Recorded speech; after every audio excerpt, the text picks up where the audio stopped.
اور اپنی اولاد کو مفلسی کے خوف سے قتل نہ کرنا، کیونکہ ان کو اور تم کو ہم ہی رزق دیتے ہیں۔ کچھ شک نہیں کہ ان کا مار ڈالنا بڑا سخت گناہ ہے، اور زنا کے پاس بھی نہ جانا کہ وہ بے حیائی ہے اور بری راہ ہے۔ اور جس جاندار کا مارنا اللہ نے حرام کیا ہے اسے قتل نہ کرنا مگر جائز طور پر، یعنی بفتوائے شریعت۔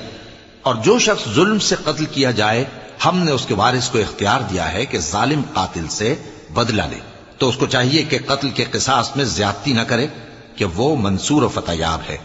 اور یتیم کے مال کے پاس بھی نہ پھٹکنا مگر ایسے طریق سے کہ بہت بہتر ہو، یہاں تک کہ وہ جوانی کو پہنچ جائے۔ اور عہد کو پورا کرو کہ عہد کے بارے میں ضرور پرسش ہوگی۔ اور جب کوئی چیز ناپ کر دینے لگو تو پیمانہ پورا بھرا کرو، اور جب تول کر دو تو ترازو سیدھی رکھ کر تولا کرو۔ یہ بہت اچھی بات